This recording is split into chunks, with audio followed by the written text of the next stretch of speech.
Good morning, wrestling fans. Welcome to PWR today, Wednesday morning, March 9th, 2022. The man they call Meathead. And once again, the lovely Linda K. Linda, I'm so happy to have you back to back like this. Yes, I'm glad to still be able to go back to back this week. I was not in Sunday. Thankfully, Matthew was able to do the recap of He was the hero Revolution that we with you. needed. Yep. Absolutely. Thank you, Mats. The Mots. And I'm here to recap MOTS. Roadblock with you, so That's that's right. great. We'll talk about the pothole. We're from Milwaukee, so it's pothole season. But the pothole of the road to WrestleMania, roadblock, it was a good term. I'm just having fun with it, though. But before we get started, can you tell us what you're wearing in those pictures that you sent to us, myself and Matthew? What kind of shirt were you wearing? That would be a collar and elbow shirt. I was sporting a collar and elbow t-shirt this past weekend at the Admiral's Salute to Pro Wrestling event. Got my pictures once again, Baron Von Raschke, Road Dogg, and Rikishi. And if you get an opportunity to take a picture with either of them or any other wrestling legends for that matter, make sure to go to collarandelbowbrand.com. Check out the latest and greatest in wrestling street fashion, and to save 10% off your order, use promo code LindaK. That's LINDAKAY to save a little extra cash, which we all need to right now because Yeah. yeah, lots I'll of tell prices you. rising. So I did my like weekly, just Milwaukee Appleton Drive, which is hour 40 minutes. Do you know the last time I got gas was about a week and a half? Do you know it was 60-cent difference? 60 cents in a week and a half. Holy smokes. Yeah, definitely seeing things rising there. Yep. Not Mojo Rising. That's a different story altogether. Ah. Mm-hmm. But that collar and elbow shirt you got too, I'd never realized that color scheme was out there. I love that. That was like a burgundy red and had blue font, I think it was, Yeah, it right? was like a turquoise. Yeah, I guess maybe a throwback one. I break them out, some of the throwbacks for special events, obviously, and yeah, maybe I'll bring that one to Dallas. You know what was great? The throwback, the picture you had with Baron Von Raschke, his throwback Admiral shirt in there. That one looked like it was Yes. 8-bit. It was awesome. Well, at the game, so at one point, and they usually do this for each of the Salute to Admirals games each year, but our guests get to come out at one point with the In MC of the between first or Admirals. second period, probably. Yeah, and they'll get a neat introduction. Well, Baron teared off his shirt or took it off, and underneath was that throwback Admirals jersey. So that was pretty cool to see. That's fantastic. I mean, he looked good. He looks real Mm-hmm. good. So Yeah. really happy. Let's talk a little bit of news before we get into NXT results from last night. We got some big stuff coming out of NXT Roadblock from last night. The Peacock Network, the president of the Peacock Network, basically, if you ever watched 30 Rock, did you ever watch 30 Rock? Bits and pieces, but I didn't watch it too consecutively.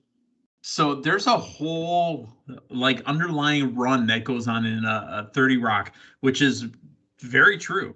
It's General Electric owned NBC Universal, which owned everything, Peacock, all that other stuff, USA Networks, all that other stuff. So basically, the president of Peacock is touting the great relationship and great deal they made to put the WWE Network on the Peacock Network. Linda, I know it's great for business purposes. I know what it's done has drawn, subscriptions and buys and whatever, other metrics they're using to the Peacock Network. I'll be completely honest. I think it's hot garbage. The DVR function is terrible. The library is incomplete because remember, in the WWE Network, even though they were going around censoring this piece or that piece, you had access to just about every WWE, WCW, ECW, World Class Championship Wrestling. You had all that stuff. AWA was all on there. The Peacock is a stripped down version of it. Well, I mean, I guess I don't know how in depth the Peacock president knew of the whole WWE history, whole WWE, collaborations and specials. So maybe to him, it's very complete what they've been got or given. Right. And maybe to any new subscribers to the network that didn't take advantage of the original WWE network where there was access to everything, and things were easier to find, and just the capabilities like you mentioned, being able to start and stop at any point, able to start a pay-per-view at any point, being able to rewind, fast forward. Maybe it's Pause it to get something. something to eat. I mean, good God. Maybe it's something slowly in the works. I do know that I've noticed since the beginning of the transition that on my phone, if I'm watching, sometimes I go in the other room to get my popcorn or whatnot, Yeah. my night's popcorn, that is. I need to pause it sometimes. And on my phone, you have that capability to pause and then start it from one point. It doesn't have the full capabilities as the previous network, but when I'm watching via the app on my TV, I don't have as much capabilities. However, that is an improvement. So maybe things are slowly getting acclimated. But I mean, I would say in the Peacock president eyes, yes, this is a huge acquisition. I mean, I know you and I just talked about it, but just the increase of subscribers Peacock just have gotten alone from WWE alone. Right. I just, maybe there'll be more improvements. Maybe there will be more catalogs added on. I can see where you're coming from. Absolutely, though. Sure. And as the president, I mean, all they're looking at is if it's all they're looking at is subscriptions. Well, yeah, it's going through the roof because with Comcast, with Spectrum, they've handed out free subscriptions to any video customers for a year. So of course their numbers are accelerated. I think it's just a bunch of hot air, to be completely honest, as a wrestling fan, because I don't have a choice to go to anywhere else to watch pay-per-view. I'm not going to pay $60 a month to watch pay-per-view. I'll eat it up and use my cable provider, login and password to watch the pay-per-view for free. I just think it's counter business, but I mean, that's just me, the wrestling fan speaking, not the broadcast journalist. And speaking of, we talked about the library, right? The tape library. Tony Khan with his purchase of Ring of Honor. Right now, Ring of Honor technically doesn't exist, right? I mean, there isn't any real talents that are under contract. And if they are, I thought all the contracts expired March 31st. But they have a show coming up WrestleMania weekend, apparently, but they don't have any TV. They don't have any, distribution, anything like that. And CM Punk spoke about it after AEW Revolution. He's, almost to tears. He said, "I'm so glad that Tony Khan was the one to buy Ring of Honor because I didn't want Vince McMahon to buy it." And the thought was that Vince McMahon would have just killed his legacy and killed his matches. Remember, a lot of these guys got their start through Ring of Honor, or at least got their first national, attention and exposure through Ring of Honor. So to have those matches, to have that library protected by a Tony Khan, brought tears to CM Punk's eyes. Right. I mean, and we've seen through prior incidents that may have happened outside of the wrestling world how some legends within WWE are somewhat erased from the catalogs, from the website. So if that would have happened with the purchase of Ring of Honor, yeah, I could see where Punk is like, well, his relationship with WWE from the outside in isn't the greatest and doesn't sound like he has any interest in going back. And, with that comment as well, I'm sure he's thrilled to keep it in within the current family. So I'm happy for him. And obviously that meant a lot to him as well. Let's talk about NXT from last night. They were on the road to WrestleMania, or on the road to Stand and Deliver, but they hit a roadblock. And that was the name of last night's episode, is NXT Roadblock. How long did they promote that for? I think they mentioned Roadblock in last week's show up till this week. So in an official 7 days, they created an event that they didn't bother telling us about, and they called it Roadblock. But it's okay because it didn't change how great a night last night was. Again, there's some stuff that just isn't my cup of tea, isn't entertaining to me. But there is, however, NXT Roadblock. Now we had some title matches. We had some segments on Roadblock, but we're going to go through some of them right now. Linda, what did you think of Roadblock overall before we get started? I enjoyed it. I mean, the main event was a huge match. The beginning, start to finish and the stuff in between, the backstage vignettes, I enjoy those from NXT. I think I said that to you last week as well. We had some surprises, which is great. And I mean, honestly, this is the road to Stand and Deliver, and a lot of things shaping up on the road to it, the weeks leading up, who are going in as the current champions. That's a huge deal.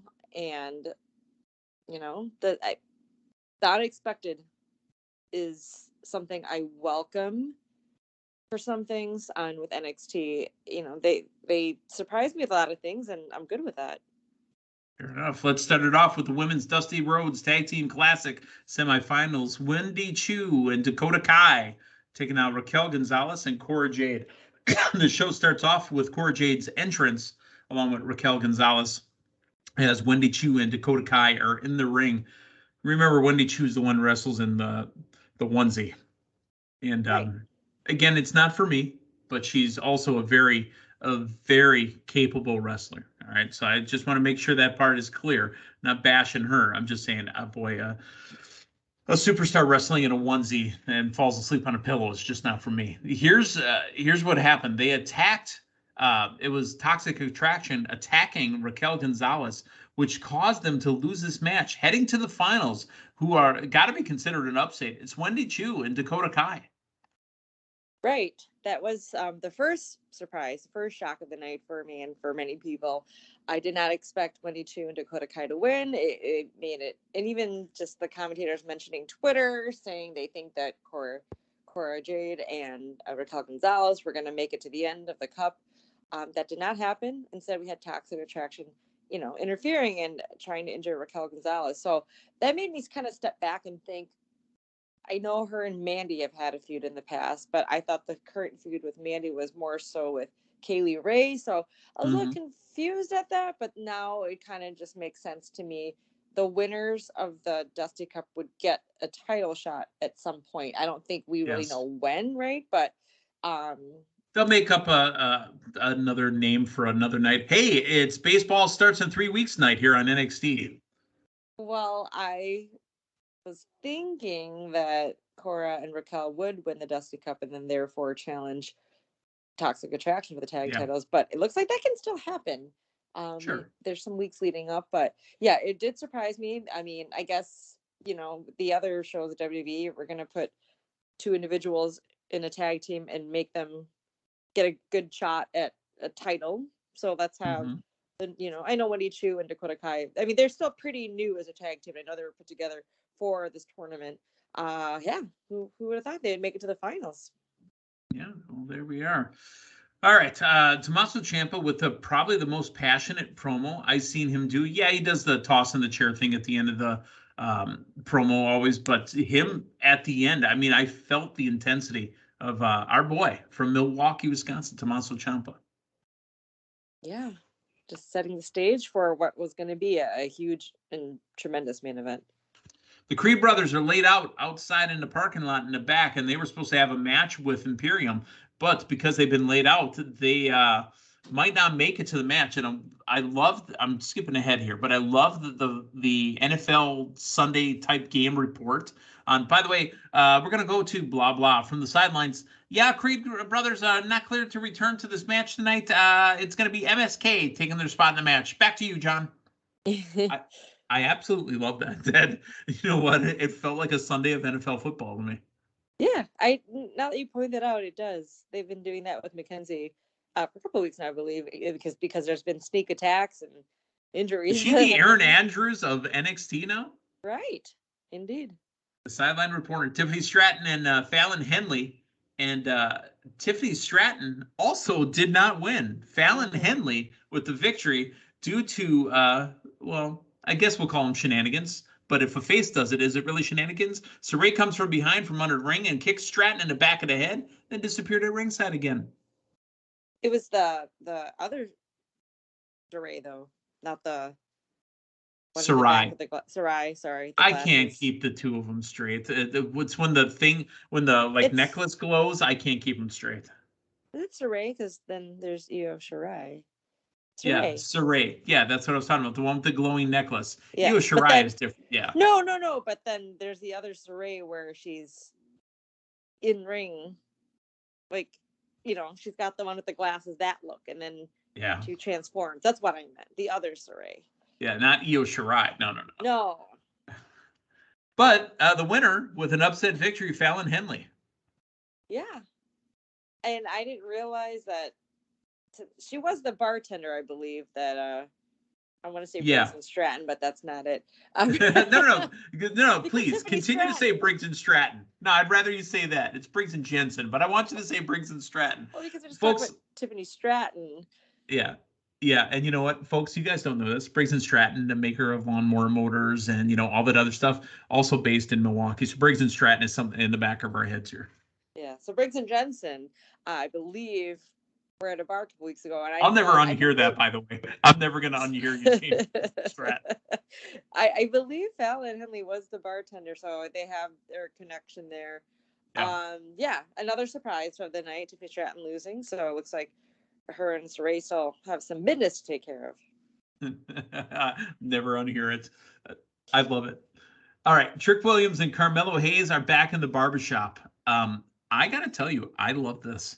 And I think it's really a unique thing. Now, as wrestling fans, if you're going to have a barbershop, shouldn't you have some pane glass window? Shouldn't Marty Jannetty be around somewhere, to be thrown through the glass? Because that's all, wrestling fans think of when they hear the barbershop. But this new barbershop for 2022 is perfect. Right. And I still feel Carmelo Hayes, is to be a heel, but I think he's really well received by the NXT universe. I'm a fan of his. I love him and Trick Williams together. So them in this vignette. Trick Williams is a great hype man. He's great hype man. Yeah. And being in the barbershop like that just meant he had a crew of hype men. So that's what the barbershop is. It's just they're hyping up Carmelo. No, it's absolutely fantastic. And they also said, we, our boys, I wonder if, how it's Stand and Deliver, I'm assuming we'll have more elaborate entrances. If all the guys from barbershop come out with him, that'd be kind of cool. That'd be Sounds great. Like they all wanted to. He said, me and the boys, and that's what I thought of. And then they were talking about the ladder match, like how many would be in the match. But I think that could be part of that entrance there. Yeah, and he says, how about 4 of them? And you make them qualify against each other. Perfect. That gives 8 people the opportunity to get a shot at the NXT North American Championship at Stand and Deliver. I love it. We got one of the matches announced for next week already. It's going to be Cameron Grimes to the moon, taking on Legado del Fantasmos, and I'm spacing on his name now. I can't believe I'm doing this. The leader of El Gato del Fantasma. He just had a title shot against Braun Breaker, and I can't think. Escobar. Santos Escobar. Briggs and Stratton. I could only think of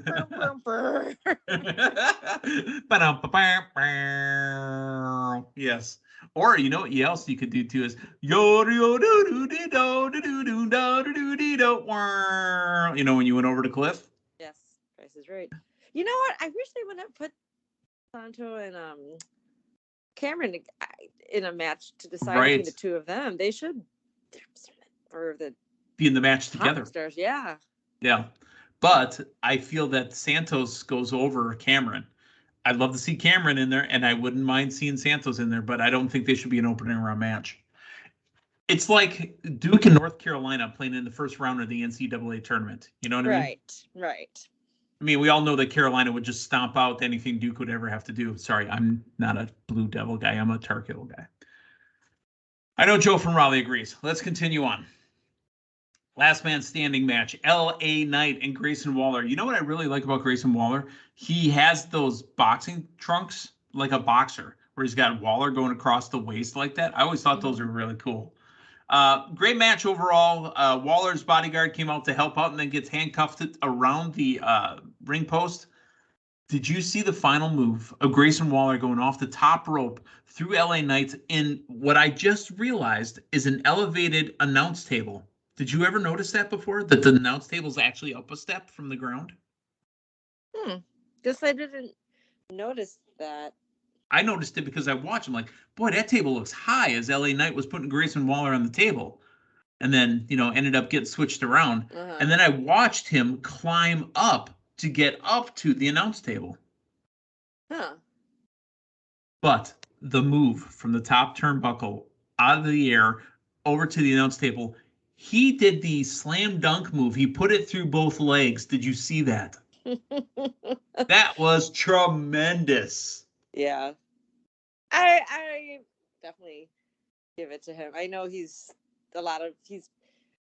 uh, again, I don't want to say, I don't like to say the word hate, but he's a heel. He's one of the more Yeah. hated talents, characters that are on NXT, but they're giving him his time to shine. And having LA Knight, that last man standing match, that was a great one. And seeing that finish and just adding a little extra flair, dare I say, to the finish. Some star quality there. Yeah. Oh, and then also finding his way to climb up. Right. He climbed up his bodyguard and just leaned on him. Sanga, yes. Yeah. In wrestling, it will never get old. The Rocky finish. The finish to the Rocky 2 movie is the best finish ever in anything. And it's used in wrestling for the last 50 years. You know what I'm talking about, right? The 10 counts slowly, and then somebody finally keeps standing and the other one falls down. The Rocky finish. Women's Dusty Cup Tag Team Classic semifinals, Kaylee Ray and Io Shirai taking on Casey Catanzaro and Kaylin Carter. Your winners of the match, Io Shirai and Kaylee Ray. They're going to be in the finals as well.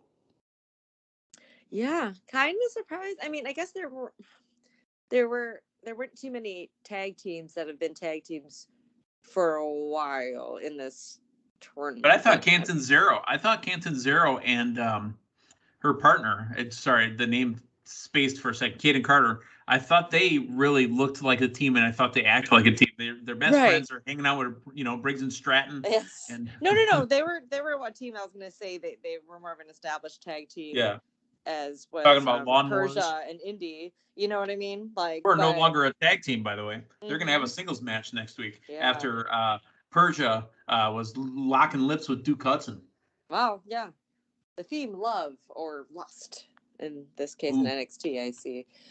No, but Kaylee Ray and Io Shirai definitely strong. I know another team that just has come together in a short amount of time, but if it comes down to Kaylee Ray and Io against Wendy Chu and Dakota Kai, I see the strength in going more so for Kaylee and Io. They just have that, I think so, other instinct in them. But so again, I thought going into the night that it was going to be Kaden and Casey going to the finals, and Raquel and Cora, and this flips the opposite. So interesting move, but hey, it's the Dusty Cup, and even with last year when Raquel and Dakota won. Yeah. I mean, she was more of a bodyguard. And remember when they won, that was for the belts because they didn't have any women's tag team belts yet. That's right. Even though they lost it that night. They lost it in a couple minutes. Yeah, or yeah. But, she was more of the bodyguard, and then they became a tag team. Well, you know what? Hey, I'm happy for the ladies. And again, going to Stand and Deliver. This is great. We're getting things getting put into place. There you go. Great. Speaking of tag team titles, how about the men's? MSK and Imperium. The crowd was chanting, "We want Creed, we want Creed." Well, the Creed brothers did show up, and they interrupted the match. It was a no contest afterwards. The Creed brothers unloaded on MSK and Imperium. Are we getting a three-way dance at Stand and Deliver? That's what I was just going to say. That would have been no other reason to have them been attacked other than to insert MSK to the mix. I really wanted to see just Creed and Imperium one-on-one, perhaps someday, because it does seem like it would be, as you mentioned, a three-way dance. But there's still a couple of weeks in between. Maybe next week we'll get MSK and Creed, because they, PWR did attack MSK as well. Right, and then Creed and Imperium. Yeah. Yep, and then I think at the timeline, if I'm picturing it correctly, that should lead right into Stand and Deliver. Which, by the way, we now know that the time as well. We thought it was 11 Central. It's actually noon Central, I believe, is what I saw for WrestleMania Saturday. Wow. I get to sleep in an hour. Mm-hmm. I'm being facetious, but triple threat for the NXT title. Dolph Zigglesworth. Dolph Ziggler. Wow. I used to call him Zigglesworth. Tommaso Ciampa and Braun Breaker. We could go into how awesome this match was, because it was awesome. You had said something earlier in the show about how it was a chance to highlight the talent. Just like Braun Breaker was on Raw Monday night, Braun Breaker was highlighted in this match, but he did not win. Matter of fact, he lost his belt to the new NXT champion, Dolph Ziggler, courtesy of Big Bob, with a little bit of assistance. Right. I mean, going in, or really, it could have gone any way. You could have kept the title on Braun Breaker, your face of NXT 2.0. You could have put it on Ciampa. I think the crowd would have been happy as well because he is Mr. NXT as a whole. Yeah. Bit surprised about Dolph Ziggler being the champion, but then again, I stepped back and thought, well, why did they bring him down there anyway? Other than to elevate, the stars, but obviously Tommaso's already his top star. Braun's already getting that good and great rub.